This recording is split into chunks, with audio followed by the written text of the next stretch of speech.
Welcome. My name is Patrick Curran, and along with my spicy friend Greg Hancock, we make up Quantitude. We are a podcast dedicated to all things quantitative, ranging from the relevant to the completely irrelevant. In this week's episode, our first of Season 7, Greg and I argue about whether the number 7 is a propitious or an inauspicious omen for the new season. We then explore ways we can spice up our relationship in hopes of avoiding the 7-year itch. Along the way, we also discuss t-shirt-wearing dogs, Mickey Mantle, the 7 Deadly Sins, Akira Kurosawa, the Boeing 777, menage-a-pods, unwritten books, El Duderino, maybe, I See Dead People, ROYGBIV, Ozzy Man, Dodgy Cats, Short Cons and Long Cons, and Tate's Study Group. We hope you enjoy this week's episode. Dude, the weirdest thing happened this morning. What's that? Normally I have this bit of a routine where I come into my office at home and I have to keep the door closed because the cats come in, leave me all sorts of gifts. I came in and the entire office is set up and there is a fresh cup of coffee poured at my desk and I have no idea why. All right, so when I woke up, the entire family was awake, which is weird in and of itself, and they were all... They were all wearing Quantitude t-shirts, including the dog. They had put a Quantitude shirt on Gus. Now, don't get me wrong. I am glad to be here. It is good to be looking at you and your fresh cup of coffee. Are you not weirded out about the level of support that we have had this morning? Yeah, it's weird. I was encouraged to start half an hour earlier than we were scheduled. Honey, I'm in the shower. No, it was like, hey, aren't you recording this morning? What time are you guys starting? Obviously, a lot of excitement going on about this being, wait for it, Season 7. Oh my God. Lucky 7. Woohoo! We are on minute 1 of the season, and this is the card you're going to play? This is 7. It's like so symbolic. It's 7 wonders of the world. It's James Bond, Agent 007. This is like the best. Like 7 Deadly Sins? Lust, gluttony, greed, sloth, wrath, envy, pride. I paid attention in Sunday school. Yeah. What about 7 plagues from the book of Revelations? Wow. What about 7 years of bad luck if you break a mirror? Come on, man. 7? You went kind of dark there. But isn't your favorite airplane the Boeing 777, the 777? Well, okay, I'll throw you a bone on that one. Okay. I just want to set the tone of starting out this season. This bright-eyed, bushy-tailed, happy is not gonna continue. Oh, come on. There was an episode of Seinfeld. I think it was George Costanza said the coolest name ever that you could give your kid. Do you remember that? I never watched Seinfeld. What? It's like I don't even know you anymore. What is the greatest name? Patrick James? Because that would be a pretty good one. Meh. I got a great name for our kids. 7. It's not a name, it's a number. I know, it's Mickey Mantle's number. It's awful, I hate it. Well, that's the name. So anyway, I think 7 is a really positive thing. And I'll tell you what, a 7-nation army couldn't hold me back from being here today. A 7-nation army couldn't hold me back. Oh, jeez. I could keep going. Please don't. Let me throw one at you then. If you're going to do all these bright-eyed, bushy-tailed 7's such a great number, and we are starting our 7th year of working together, what about the 7-year itch? So that is some vague movie memory, like a Marilyn Monroe movie, that I, not unlike you with Seinfeld, have never seen. I've seen things like The Magnificent 7. Ooh, that's a good one. Did you know that The Magnificent 7 is the storyline from Kurosawa's The Seventh Samurai?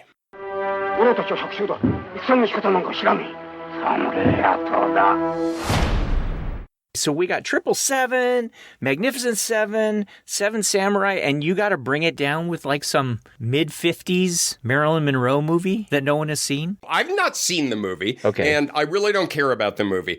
What my point is for those who know the term, there is varying degrees of empirical evidence that in any kind of close-knit relationship, in the 7th year, you start becoming dissatisfied with your partner. You start getting restless. You start getting bored. You have a desire to seek out new experiences. That's the whole 7-year itch. I've been married for 7 years, and I'm afraid I'm coming down with what you and Dr. Steichel call the 7-year itch. What am I going to do? If something itches, my dear sir, the natural tendency is to scratch. I scratched last night.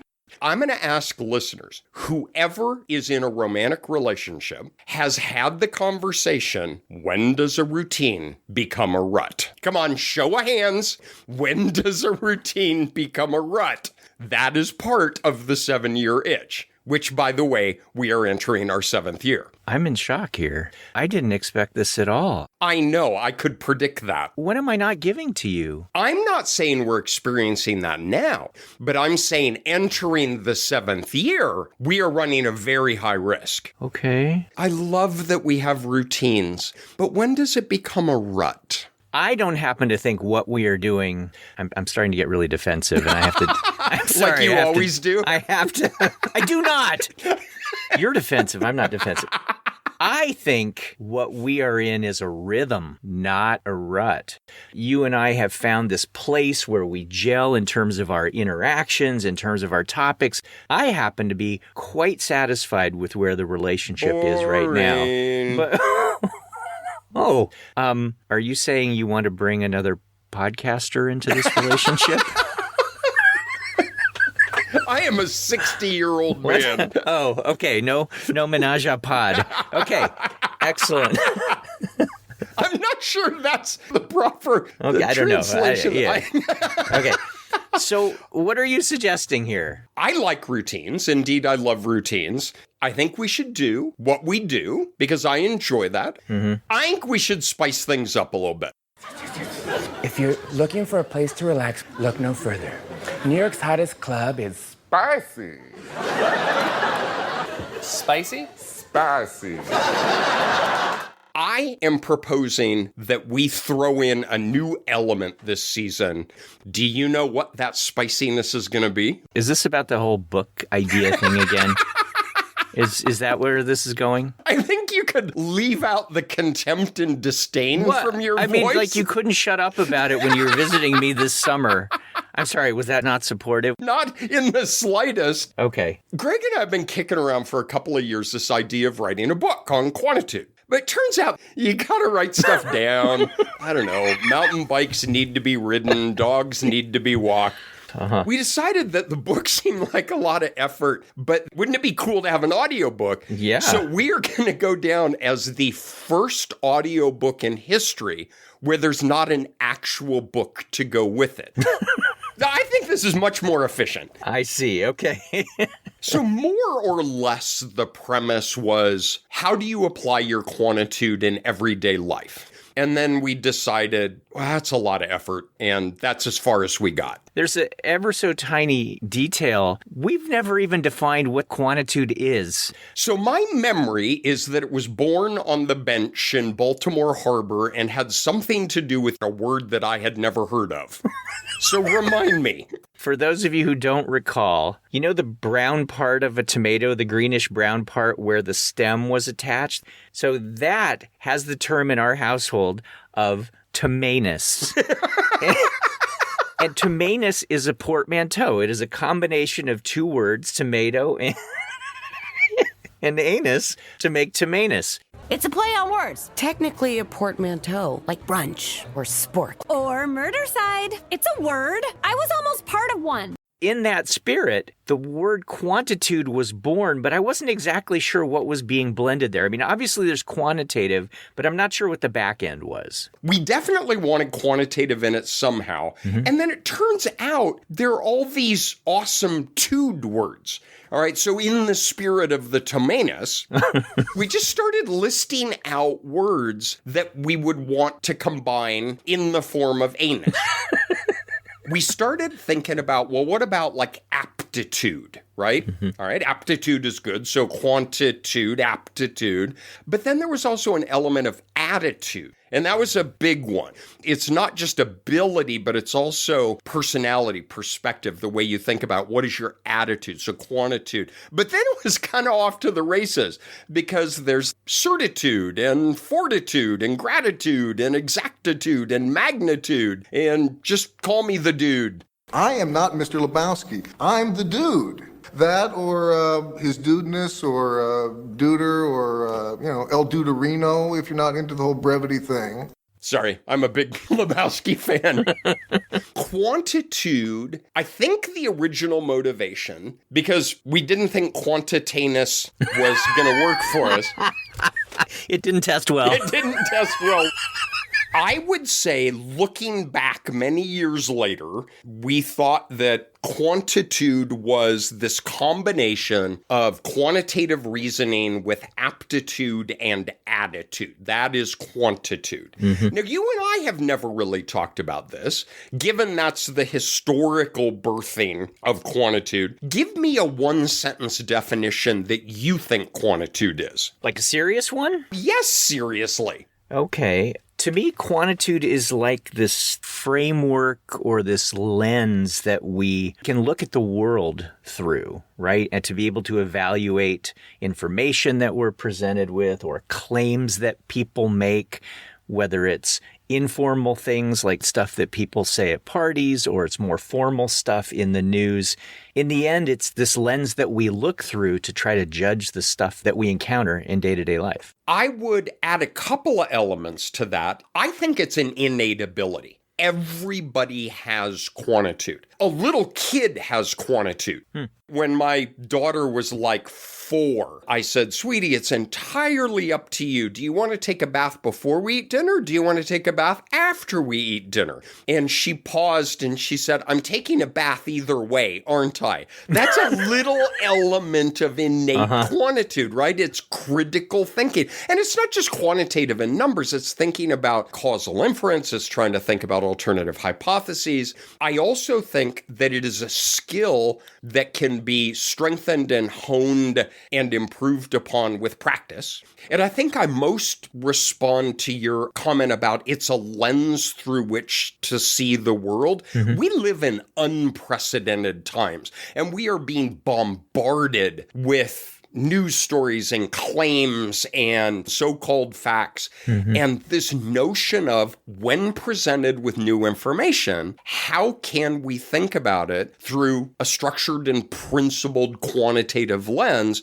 to try to get a better understanding of not only an increasingly complicated world, but an increasingly polemic world. So as much as we're fumbling around a little bit with what quantitude is here at the start of season 7. Come on, in fairness to us, it's only been 6 years. Okay.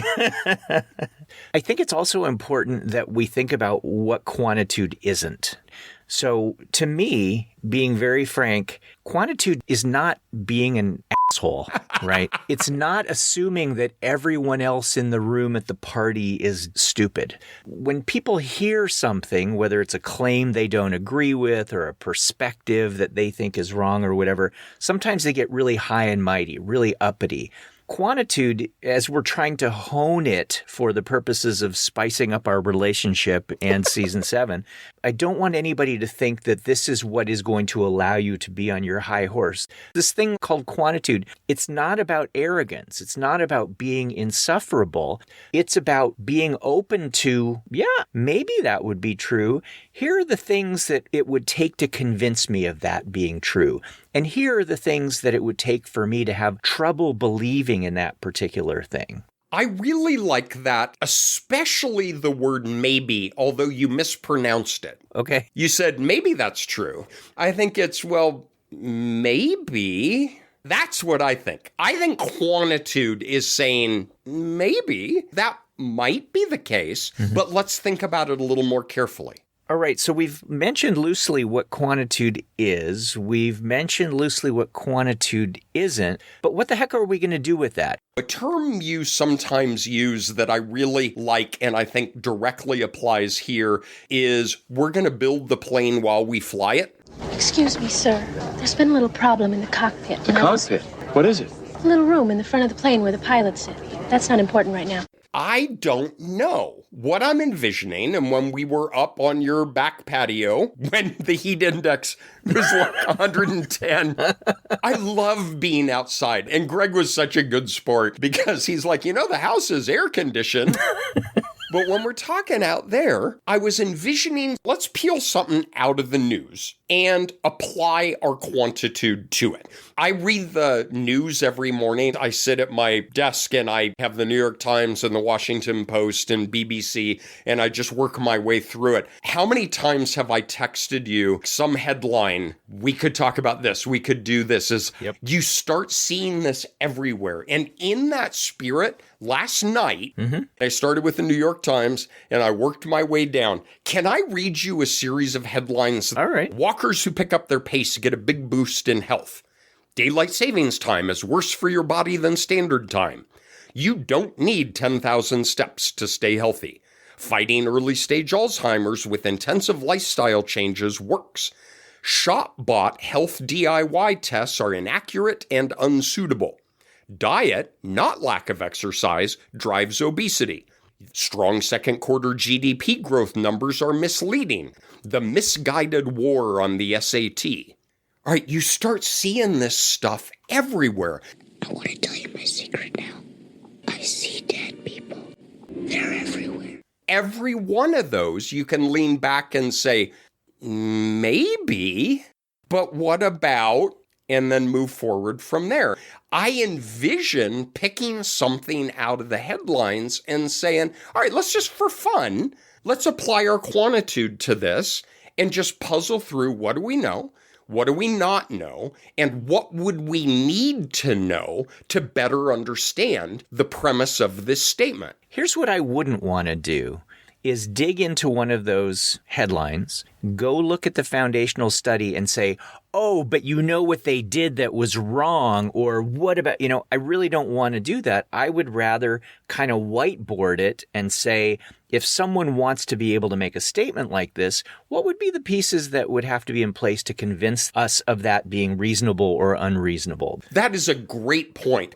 We're not doing post-publication review. We're not going to go get the original story about 10,000 steps. Folks, have you seen this? It's not 10,000 steps anymore. Now it's 7,000 steps. Researchers say you can actually lower your goal of 10,000 steps a day and still get similar health benefits by taking just 7,000 daily steps.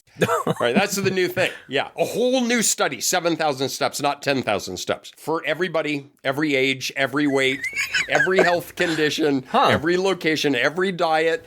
Yeah, it's 7,000. So sweet. All right, now for a lot of us, that's still 5 times more than we actually get, but I'll set that aside. I also don't want to get into should you eat breakfast or not eat breakfast, right?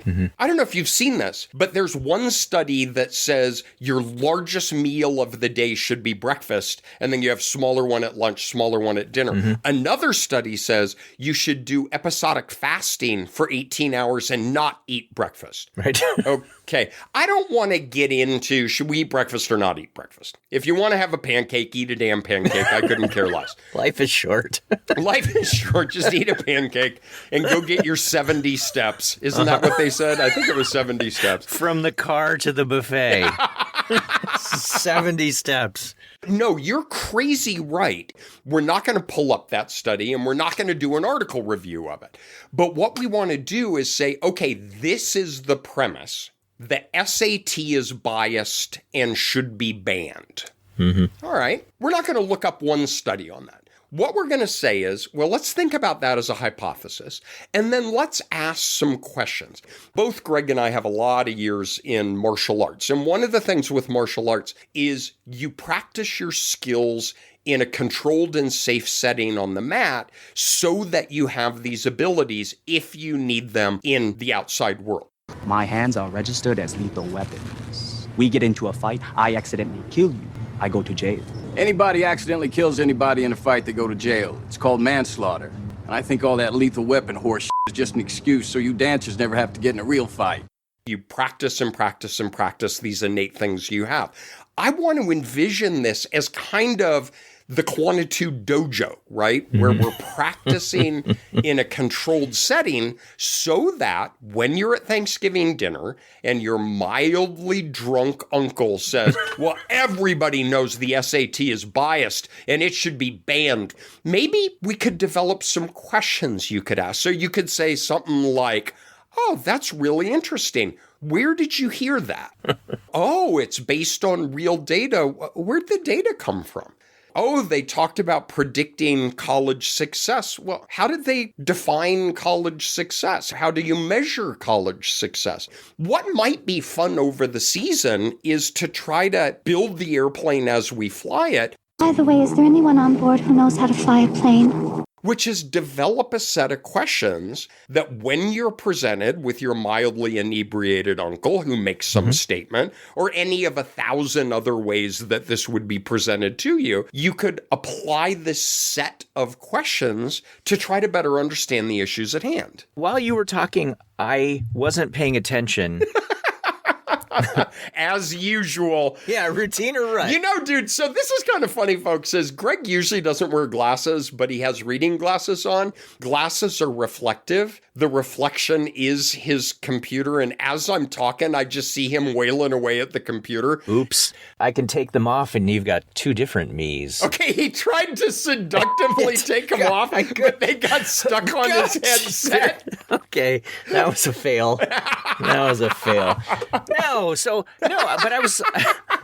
But I was looking through some titles exactly as you said. Study reveals simple lifestyle changes could help prevent dementia. And you have sort of activated these Quantitude neurons that when I hear that, I don't just assume that that's the case. I wonder more about it. Something called Japanese walking. This headline from Los Angeles Times says it promises big health gains in 30 minutes. I want to know more.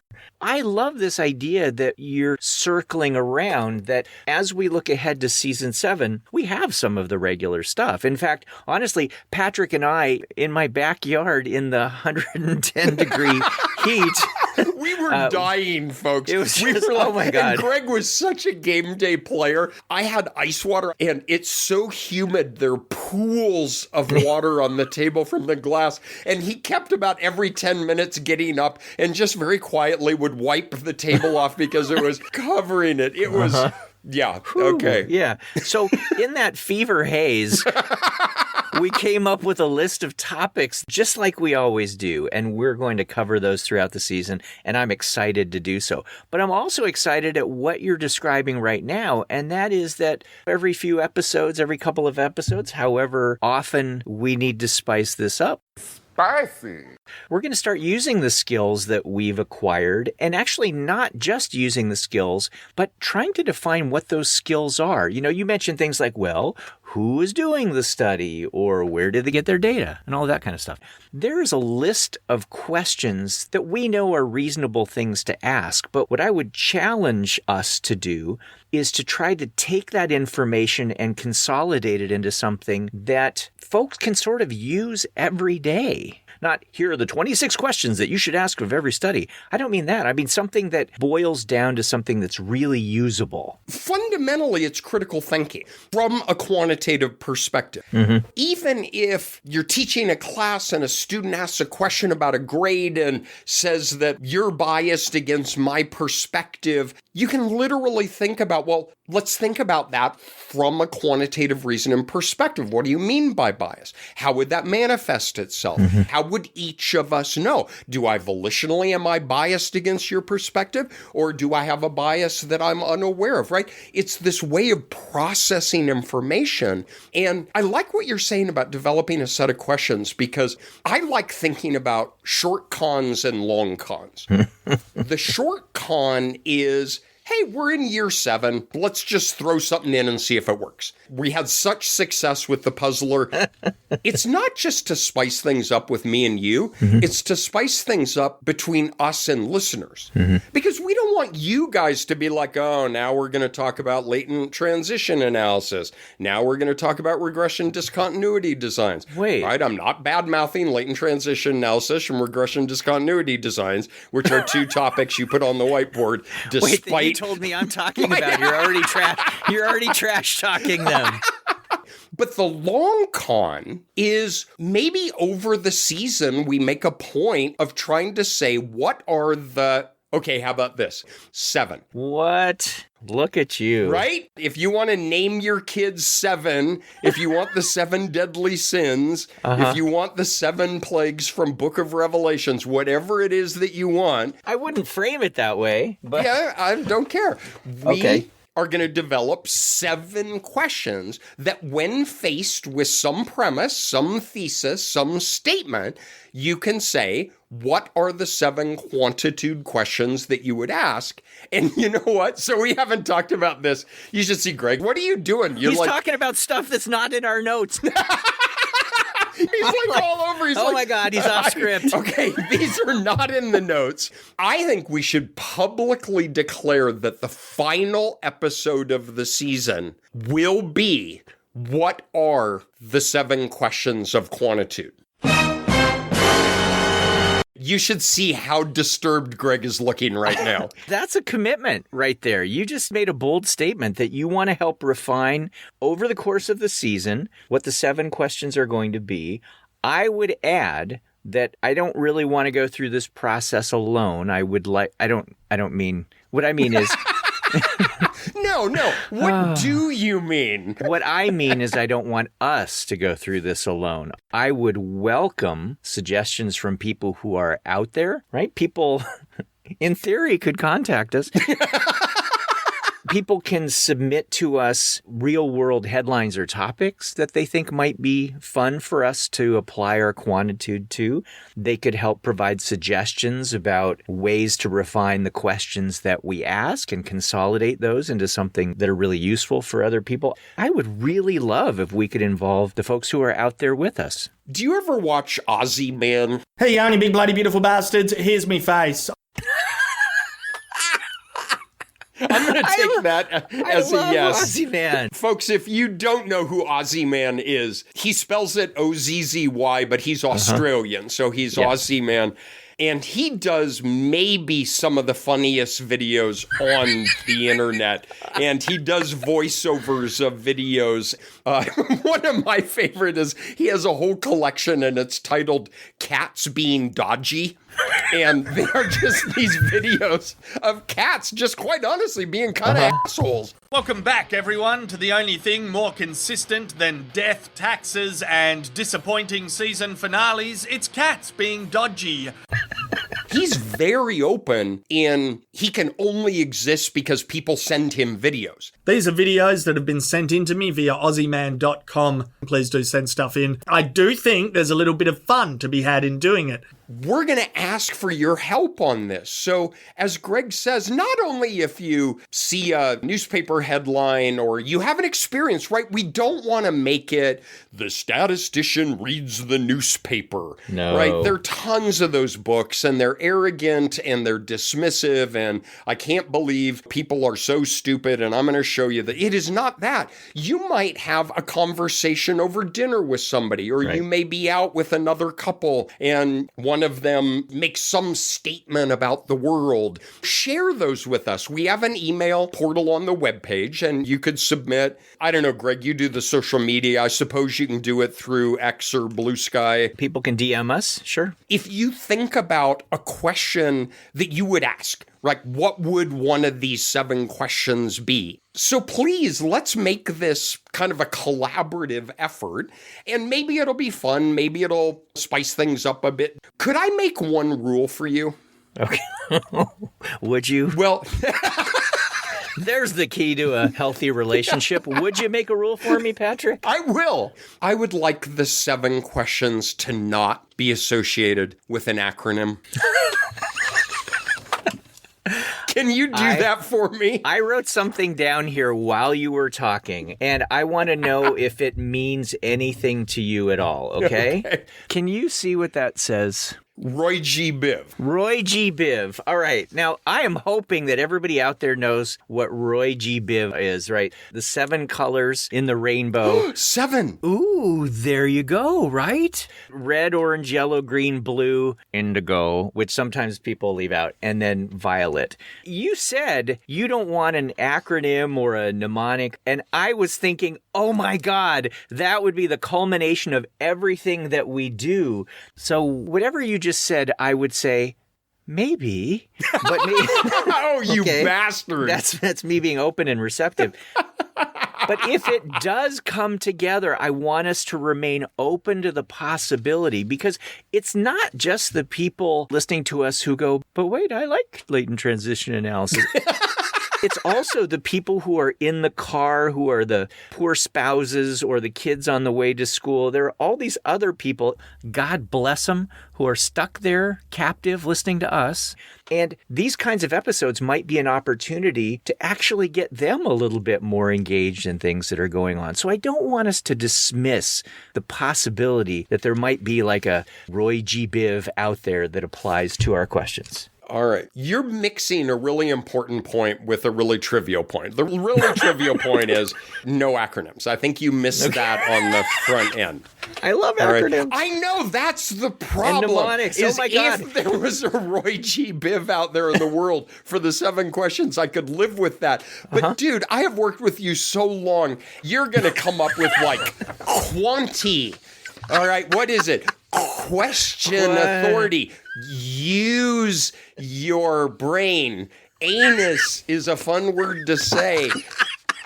No, that we're going to set aside. All right. What I do like, there are kids right now in the back seat whose parent is punishing them for something that they didn't do. Mm-hmm. And on behalf of Quantitude, we apologize that you're having to listen to us right now. Yep. But right now, back seat kids, raise your hand, all right? You know who you are. You know who you are.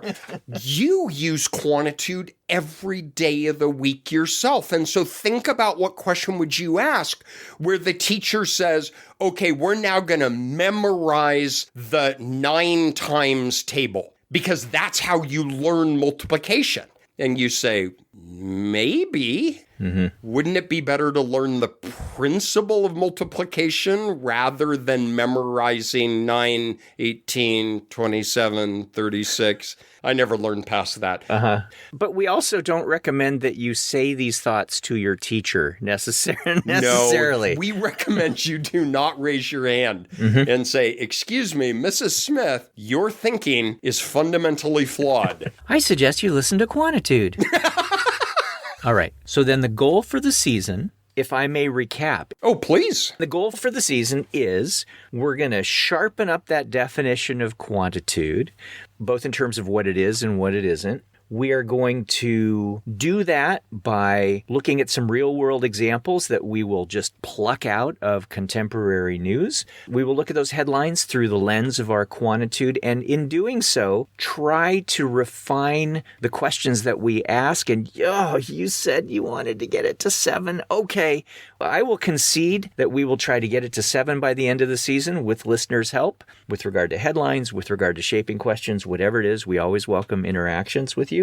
And if at all possible, I need a mnemonic or an acronym at the end. I just, it's how I got through being a chemistry major, memorizing all those kinds of things. It's how you get through science class. If you're in the hospital, you see mnemonics posted on the wall, which is a little unnerving, honestly. It's like, really? You can't remember how to give a shot? I have to admit that to this day, I can still rap all of the subscales of the MMPI.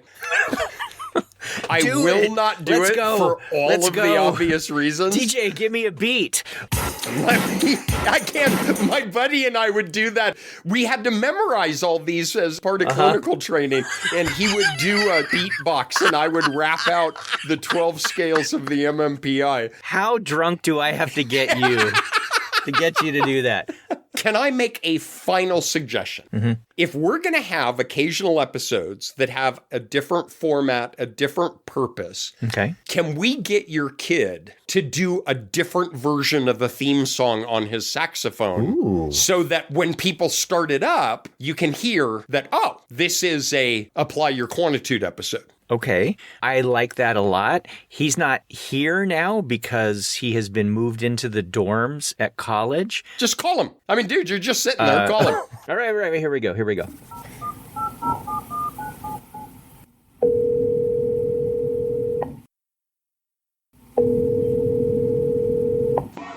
Tate? Hi, Dad. Hey, I know you're super busy with school. I just have a quick question for you. Sure. Patrick and I are trying out this new type of episode, and we're wondering if you could do some new theme music for it. Yeah, no problem. Oh, thanks, buddy. I was thinking maybe it'd be something where, like, the melody... Okay, Dad, okay. I really have to go. My study group is here. Oh, okay, sure. Okay, I will leave that to you. Well, we'll let you know about the whole theme thing. We're not sure how that's going to play out. Okay, so we're excited about it, and this might just be something a little bit different. We will still talk about latent transition analysis. By the way, how's that coming, Greg? You gonna lead us on? Okay, I'm working on it. Take care, everybody. Thanks a lot. See ya. Thanks so much for joining us. Don't forget to follow us on X, Blue Sky, or Instagram, and visit our website, quantitudepod.org, where you can leave us a message, find organized playlists and show notes and syllabi, search for past episodes, and other fun stuff. And finally, get cool Quantitude merch, like shirts, mugs, stickers, and spiral notebooks from redbubble.com, where all proceeds from non-bootleg authorized Quantitude Pod merch go to donorschoose.org to help support low-income schools. You've been listening to Quantitude, the podcast that's 7 standard deviations away from the mean. Not exactly sure which side of the mean, though. In honor of the start of the 7th season, today's episode has been sponsored by the number 7. As in, 7, the number of times you probably had to redo your code before you got your analysis to work. Or 7, the number of points commonly used in Likert scales to balance sensitivity with respondent reliability.